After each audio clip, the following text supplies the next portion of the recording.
गालवान घाटी में 20 भारतीय सैनिकों के मारे जाने की घटना के बाद भारतीय सेना द्वारा नियमों के उल्लंघन आरओई में एक महत्वपूर्ण बदलाव।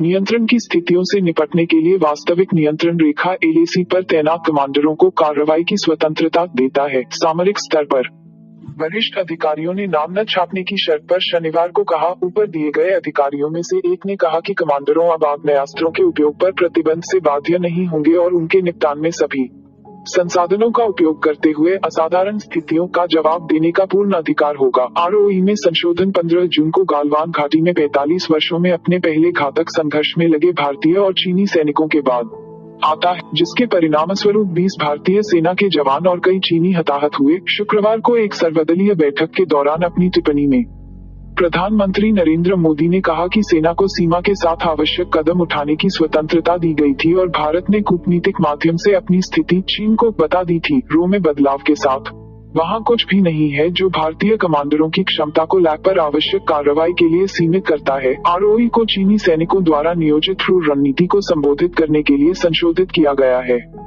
दूसरे अधिकारी ने ऊपर उद्धृत किया, 1975 के बाद से पहली बार भारत ने चीनी सैनिकों से संबंधित एक घटना में युद्ध का सामना करने वाले 7 घंटे की गालवान घाटी में संघर्ष किया। आरओई में परिवर्तन सीमा पर हिंसक झड़पों की एक श्रृंखला के बाद आसम थे। सेना ने आखिरकार इस दायरे को सीमित करने का फैसला नहीं किया। 15 जून की झड़प के बाद अपने सैनिकों की प्रतिक्रिया।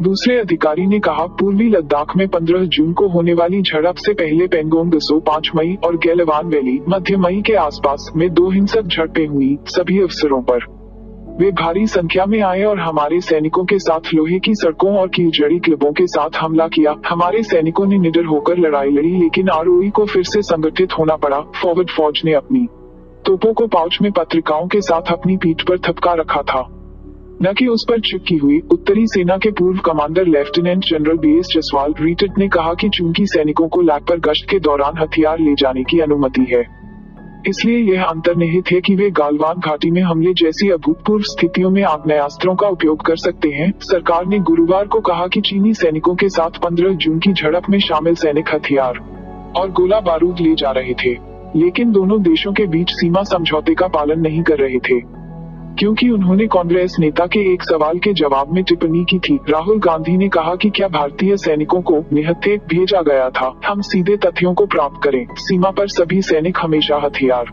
लेकर जाते हैं, खासकर जब पद छोड़ते हैं। 15 जून को गालवान में उन लोगों ने ऐसा किया, विदेश मंत्री एस जयशंकर ने ट्वीट कर कहा। लंबे समय से चली आ रही प्रथा 1996 और 2005 के समझौतों के अनुसार फेस ऑफ के दौरान आग्नेयास्त्रों का उपयोग नहीं करना चाहिए। भारत और चीन के बीच 1996 और 2005 के सीमा समझौते में आमने सामने की गोलीबारी का इस्तेमाल नहीं किया गया है। नवंबर 1996 में भारत और चीन द्वारा हस्ताक्षरित लैग के साथ सैन्य क्षेत्र में विश्वास निर्माण के उपायों पर समझौते के अनुच्छेद 6 में कहा गया है कि दोनों पक्ष आग नहीं खोलेंगे या विस्फोटों का संचालन करेंगे या 2 किलोमीटर के भीतर बंदूक या विस्फोटकों से शिकार करेंगे। वास्तविक नियंत्रण रेखा। हालांकि शीर्ष सेवानिवृत्त कमांडरों और चीन पर नजर रखने वालों ने कहा कि गालवान टकराव और पिछले महीने के पेंगोंग दसो विवाद प्रतिद्वंद्वी सैनिकों के बीच शास्त्रीय आमना सामना नहीं थे, लेकिन भारतीय सैनिकों पर बेहद हिंसक हमले थे।